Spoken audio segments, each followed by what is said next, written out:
صدیوں پرانی بات ہے جب زمین پر جادو اور طلسم کا راج ہوا کرتا تھا اور انسان اور جنات کی دنیا کے درمیان پردہ بہت باریک تھا۔ مشرق کی جانب سلطنت فیروز نام کی ایک عظیم الشان ریاست آباد تھی جس کے چرچے 7 سمندر پار تک پھیلے ہوئے تھے۔ اس سلطنت کی زمین اتنی زرخیز تھی کہ اگر وہاں سوکھی لکڑی بھی گاڑ دی جائے تو وہ ہری ہو جاتی تھی اور وہاں کی نہروں میں پانی کی جگہ دودھ اور شہد جیسا شفاف مشروب بہتا تھا۔ اس سلطنت پر سلطان ذوالقرنین حکومت کرتا تھا جو اپنے عدل و انصاف اور دلیری میں اپنی مثال آپ تھا۔ سلطان کی شخصیت ایسی رعبدار تھی کہ جب وہ تخت پر بیٹھتا تو بڑے بڑے سورما اس کی آنکھوں میں آنکھیں ڈالنے کی ہمت نہیں کرتے تھے۔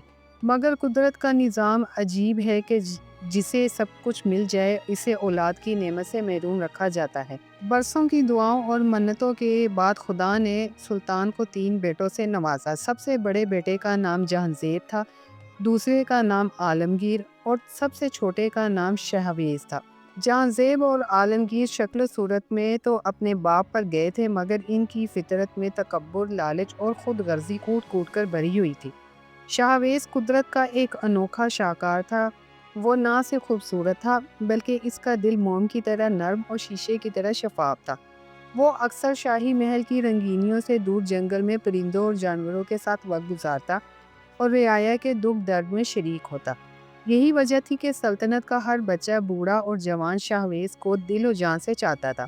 وقت پر لگا کر اڑتا رہا اور تینوں شہزادے جوان ہو گئے، مگر ایک روز اچانک سلطان ذوالقرنین پر ایک ایسی پر اسرار اور جان لیوا بیماری نے حملہ کیا کہ محل کی دیواریں ہل گئی۔ شاہی طبیبوں نے دنیا بھر کی جڑی بوٹیاں آزما لی مگر سلطان کی حالت سنبھلنے کے بجائے بگڑتی گئی۔ ان کا جسم سوکھ کر کانٹا ہو گیا اور چہرے کا نور ختم ہو گیا، یہاں تک کہ وہ آنکھیں کھولنے سے بھی قاصر ہو گئے۔ پوری سلطنت میں غم کے بادل چھا گئے۔ لوگوں نے مسجدوں اور مندروں میں دعائیں مانگنی شروع کر دی مگر کوئی دوا اثر نہ کر رہی۔ بڑے شہزادے جہانزیب اور عالمگیر ظاہری طور پر تو باپ کی تیمارداری کرتے مگر دلوں میں وہ تخت کے خواب دیکھ رہے تھے۔ انہیں فکر تھی کہ کب سلطان کی آنکھیں بند ہو اور وہ سلطنت کے مالک بنے۔ جب مایوسی اپنے عروج پر تھی تو ایک شام محل کے دروازے پر ایک نہایت قدیم اور بزرگ فقیر نمودار ہوا۔ اس کا لباس پھٹا پرانا تھا مگر اس کے چہرے پر ایسی روحانی چمک تھی کہ پہرے دار بھی اسے روکنے کی جرات نہ کر سکے۔ اس نے بلند آواز میں کہا کہ میں سلطان کا علاج جانتا ہوں، مجھے ان کے پاس لے چلو۔ وزیر خاص اسے فوراً سلطان کے کمرے میں لے گیا۔ فقیر نے سلطان کی نبض پر ہاتھ رکھا اور کچھ دیر آنکھیں بند کر کے سوچنے لگا۔ پھر اس نے آنکھیں کھولی، جن میں گہرا دکھ تھا، اور کہا، بادشاہ سلامت، یہ کوئی عام جسمانی مرض نہیں بلکہ یہ سیاہ جادو کا اثر ہے جو آپ کے دشمنوں نے کوہکاف کے جادوگروں سے کروایا ہے۔ اس جادو کی کاٹ دنیا کی کسی دوا میں نہیں، اس کا علاج صرف اور صرف وہ 3 جادوئی انار ہیں جو کوہکاف کی سب سے اونچی چوٹی پر باغ ارم میں ہوتے ہیں۔ یہ انار عام پھل نہیں، ان کے اندر زندگی، شفا اور دانائی کی روشنی قید ہے۔ پہلا انار کھانے سے آپ کے جسم کا زہر ختم ہو جائے گا اور آپ بیماری سے نجات پا لیں گے۔ دوسرا انار کھانے سے آپ کی کھوئی ہوئی جوانی اور طاقت واپس لوٹ آئے گی، اور تیسرا انار آپ کو وہ غیبی علم اور دانائی عطا کرے گا کہ آپ اپنے دوستوں اور دشمنوں کے دلوں کا حال جان سکیں گے۔ مگر یاد رکھیں، وہاں تک پہنچنا موت کی منہ میں چھلانگ لگانے کے برابر ہے، کیونکہ ان اناروں کی حفاظت آقائے ظلمت نام کا ایک نہایت خوفناک اور ظالم دیو کرتا ہے، اور راستے میں ایسے ایسے طلسم ہے جو انسان کی عقل کو گم کر دیتے ہیں۔ وہاں صرف وہی شخص کامیاب ہو سکتا ہے جس کا ارادہ پہاڑ سے زیادہ مضبوط اور نیت آئینے سے زیادہ صاف ہو۔ فقیر کی بات سن کر سلطان نے اپنی کمزور اور لڑکھڑاتی آواز میں اپنے تینوں بیٹوں کو بلایا اور کہا، میرے بیٹوں، میری زندگی اب تمہاری ہاتھوں میں ہے۔ جو بھی میرے لیے وہ 3 جادوئی انار لے کر آئے گا وہی میرے بعد اس سلطنت کا حقیقی وارث اور بادشاہ ہوگا۔ جہانزیب اور عالمگیر نے سوچا کہ یہ تو بہت آسان کام ہے، ہم اپنی تلوار اور طاقت کے بل بوتے پر اس دیو کو مار ڈالیں گے اور انار لے کر آ جائیں گے۔ شہاویز آگے بڑھا، باپ کے ہاتھ چومے اور کہا، بابا جان، مجھے تخت کا کوئی لالچ نہیں، مجھے بس آپ کی مسکراہٹ اور آپ کی زندگی چاہیے۔ میں وعدہ کرتا ہوں کہ یا تو وہ انار لے کر لوٹوں گا یا پھر اپنی جان دے دوں گا۔ تینوں بھائیوں نے سفر کی تیاری شروع کر دی۔ بہترین عربی گھوڑے تیار کیے گئے اور کھانے پینے کا سامان باندھا گیا۔ اگلے ہی روز سورج نکلنے سے پہلے تینوں بھائیوں نے محل کو خیر بات کہا اور سفر پر نکل کھڑے ہوئے۔ کئی دنوں اور راتوں کے مسلسل سفر کے بعد وہ ایک ایسی وادی پر پہنچے جہاں سے 3 الگ الگ راستے نکلتے تھے۔ وہاں صدیوں پرانا ایک کتبہ لگا ہوا تھا جس پر تینوں راستوں کی تفصیل درج تھی۔ پہلا راستہ راہ آسائش تھا جہاں ہر قدم پر سایہ اور پانی تھا مگر منزل بہت دور تھی۔ دوسرا راستہ راہ لذت تھا جہاں رنگ و بو اور عیش و عشرت کے سامان تھے مگر وہاں انسان اکثر بھٹک جاتا تھا۔ تیسرا راستہ راہ خطر تھا جہاں قدم قدم پر کانٹے، آگ اور خوفناک جانور تھے مگر یہ سیدھا کوہ کاف کی طرف جاتا تھا۔ جہانزیب نے کہا میں تو پہلا راستہ لوں گا کیونکہ بادشاہ بننے کے لیے زندہ رہنا ضروری ہے۔ عالمگیر نے کہا میں دوسرا راستہ لوں گا کیونکہ میں سفر کی تھکان برداشت نہیں کر سکتا۔ شاہویز جانتا تھا کہ وقت بہت کم ہے اور سلطان کی سانسیں گنتی کی رہ گئی ہیں۔ اس نے اپنے گھوڑے کا رخ راہ خطر کی طرف کیا اور اپنے بھائیوں سے کہا آپ لوگ اپنا خیال رکھنا، میں اس مشکل راستے سے جاؤں گا، شاید میں جلدی پہنچ جاؤں۔ بھائیوں نے اس کا مذاق اڑایا اور کہا کہ تو وہاں سے زندہ نہیں بچے گا اور اپنی اپنی راہوں پر چل دیے۔ شاہویز نے بسم اللہ پڑھی اور اپنے گھوڑے کو اس ویران اور خوفناک راستے پر ڈال دیا۔ جیسے جیسے شاہویز آگے بڑھتا گیا منظر اور بھی ہیبت ناک ہوتا گیا۔ درخت سوکھے ہوئے اور جلے ہوئے تھے جیسے وہاں برسوں سے بارش نہ ہوئی ہو۔ ہوا میں ایسی سڑان اور بو تھی کہ سانسیں لینا مشکل تھا۔ زمین پر جگہ جگہ انسانوں اور جانوروں کی ہڈیاں بکھری پڑی جو بتاتی تھی کہ یہاں سے گزرنے والوں کا کیا انجام ہوا ہے۔ مگر شاہویز نے ہمت نہ ہاری، وہ چلتا رہا یہاں تک کہ دوپہر کی شدت سے اس کا گلا سوکھ گیا اور گھوڑے کی حالت بھی خراب ہو گئی۔ اچانک اسے راستے کے کنارے ایک نہایت بوڑھی اور کمزور عورت نظر آئی جو زمین پر پڑی کرا رہی تھی۔ اس کے ہونٹ خشک سے اور وہ پانی پانی پکار رہی تھی۔ شاہویز کے پاس مشکیزے میں تھوڑا سا پانی تھا جو اس کی اپنی زندگی کے لیے ضروری تھا مگر اس نے ایک لمحہ بھی ضائع کیے بنا وہ سارا پانی اس بوڑھی عورت کے منہ سے لگا دیا۔ عورت نے پانی پیا اور اس کی آنکھوں میں چمک آ گئی۔ پانی پیتے ہی وہ بوڑھی عورت ایک دم سے غائب ہو گئی اور اس کی جگہ ایک انتہائی حسین اور نورانی پری نمودار ہوئی جس کے پروں سے سنہری روشنی نکل رہی تھی۔ پری نے مسکراتے ہوئے کہا اے نیک دل نوجوان، میں بی بی نرگس ہوں، کوہ کاف کی نگہبان۔ میں تمہارا امتحان لے رہی تھی کہ کیا تم واقعی اس قابل ہو کہ جادوئی انار حاصل کر سکو۔ تم نے اپنی پیاس کی پرواہ کیے بنا میری مدد کی، اس لیے میں تمہیں یہ سنہری پنکھ تحفے میں دیتی ہوں۔ یہ سمرغ کا پر ہے۔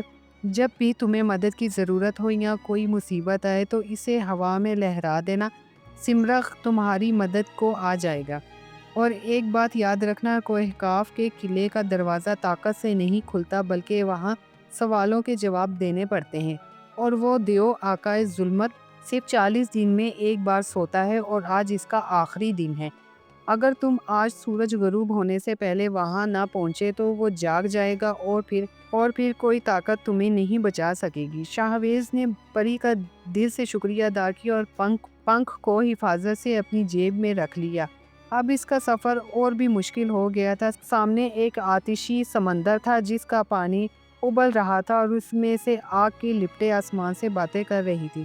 اس سمندر کو پار کرنے کے لیے کوئی کشتی نہیں تھی۔ شاہویز کو پری کا دیا ہوا تحفہ یاد آیا۔ اس نے جیب سے وہ سنہری پنکھ نکالا اور ہوا میں لہرایا۔ دیکھتے ہی دیکھتے آسمان پر ایک بڑا سایہ چھا گیا اور بادلوں کو چیرتا ہوا ایک بڑا پرندہ سمرغ نیچے اترا۔ سمرغ کے پر اتنے بڑے تھے کہ وہ پورے میدان پر سایہ کر رہے تھے۔ اس نے شاہویز کو اپنی پیٹھ پر بیٹھنے کا اشارہ کیا۔ شاہویز فوراً اس کی نرم اور گرم پیٹھ پر سوار ہو گیا۔ سمرغ نے ایک ایسی زوردار چیخ ماری اور فضا میں بلند ہو گیا۔ وہ آگ کے سمندر کے اوپر سے گزرا جہاں نیچے آگ کی نہریں بہہ رہی تھی۔ سمرغ کی رفتار ہوا سے بھی تیز تھی اور کچھ ہی دیر میں اس نے شاہویز کو کوہ کاف کی وادی میں اتار دیا۔ وہاں کا منظر دنیا سے بالکل مختلف اور جادوئی تھا۔ زمین پر گھاس کی جگہ زمرد بچھے تھے اور پہاڑ یاقوت اور ہیروں کے بنے تھے۔ آسمان کا رنگ گہرا جامنی تھا اور وہاں 2 چاند چمک رہے تھے۔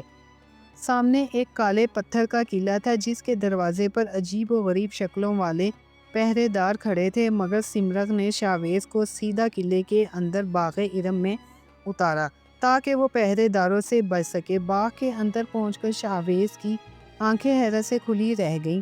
وہاں ہر طرف خوشبو پھیلی ہوئی تھی اور باغ کے درمیان ایک سنہری درخت تھا جس پر 3 چمکتے ہوئے انار لگے تھے، جن میں سے نکلنے والی روشنی نے پورے باغ کو روشن کیا ہوا تھا۔ مگر درخت کے بالکل نیچے وہ خوفناک دیو آقائے ظلمت گہری نیند سویا ہوا تھا۔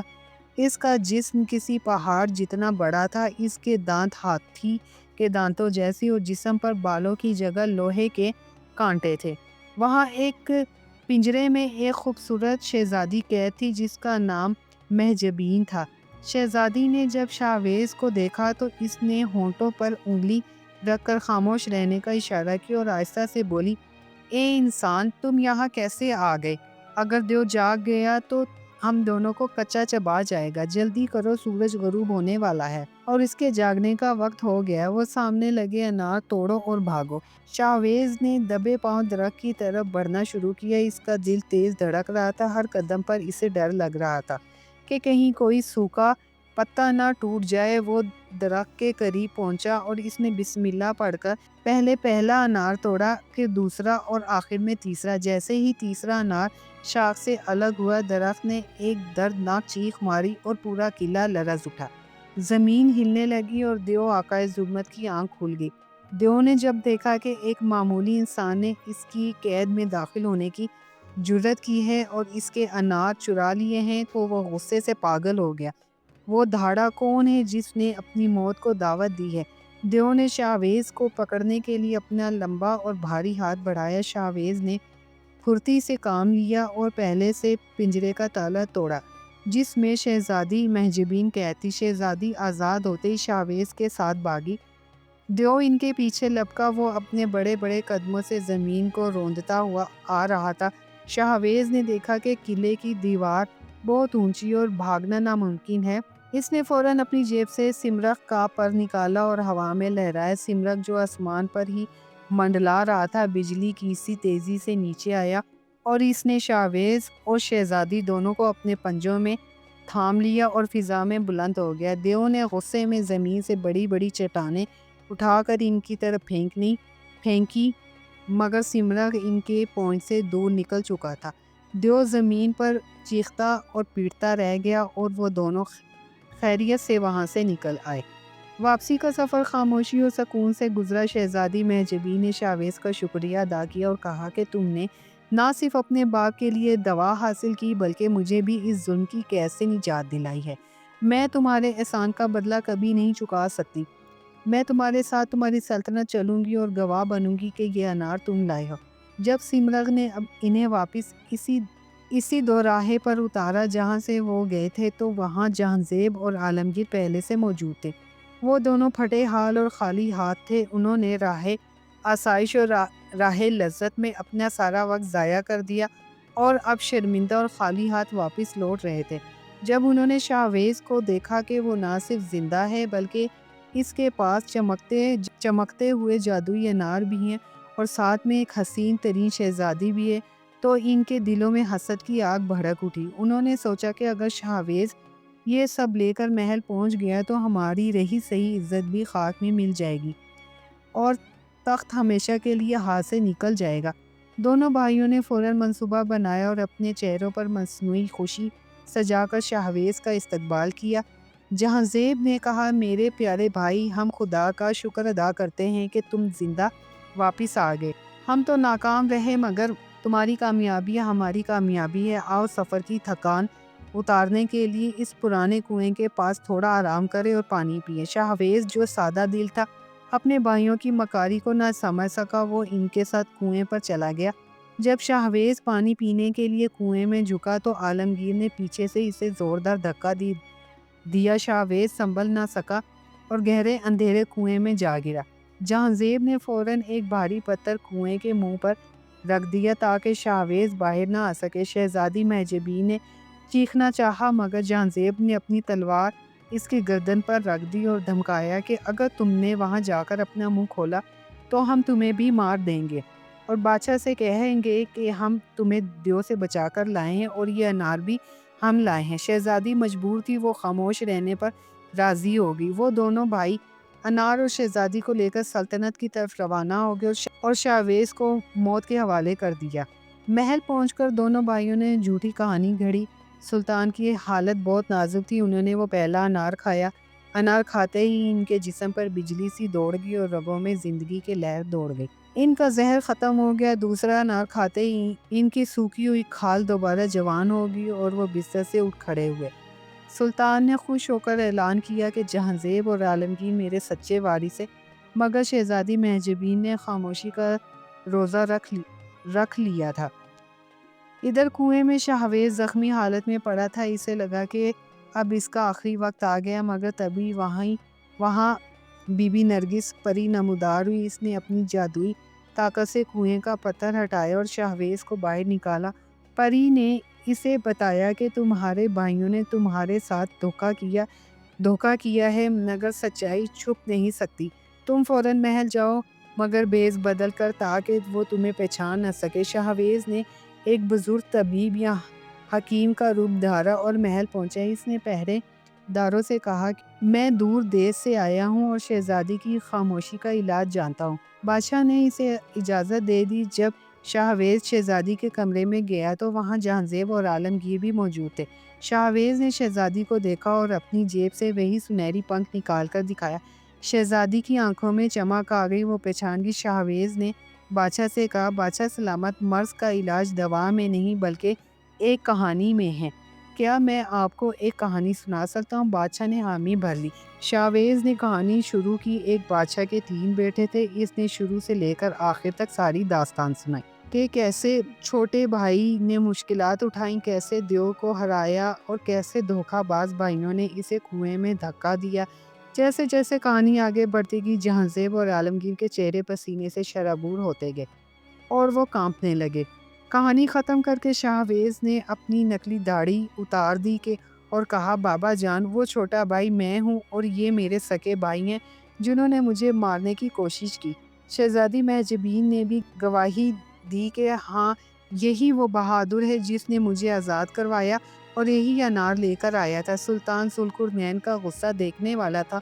انہوں نے اپنے دونوں بڑے بیٹوں کو لعنت دی اور کہا کہ تم دونوں نہ صرف جھوٹے ہو بلکہ قاتل بھی ہو۔ میں تمہیں اپنی اولاد ہونے کے حق سے محروم کرتا ہوں۔ سلطان نے حکم دیا کہ ان دونوں کو سلطنت سے نکال دیا جائے اور انہیں وادی حسرت میں چھوڑ دیا جائے، جہاں یہ اپنی باقی زندگی پچھتاووں میں گزارے۔ شاہویز نے بادشاہ سے درخواست کی کہ انہیں معاف کر دے، مگر بادشاہ نے کہا کہ تخت اور انصاف رحم کے ساتھ ساتھ اس سزا کا بھی تقاضا کرتا ہے۔ شاہویز کو سلطنت کا وارث مقرر کیا گیا۔ سلطان نے تیسرا انار شاہویز کو کھلایا، جس سے اس کی دانائی اور بڑھ گئی۔ شہزادی مہجبین اور شہزادہ شاہویز کی شادی دھوم دھام سے ہوئی، جس میں دنیا بھر کے بادشاہ اور پریاں شریک ہوئی۔ شاہویز نے اپنی ریاست کو اتنے عدل و انصاف سے چلایا کہ اس کی مثال رہتی دنیا تک دی جاتی تھی۔ سچ ہے کہ جھوٹ کے پاؤں نہیں ہوتے اور وہ زیادہ دیر تک کھڑا نہیں ہو سکتا۔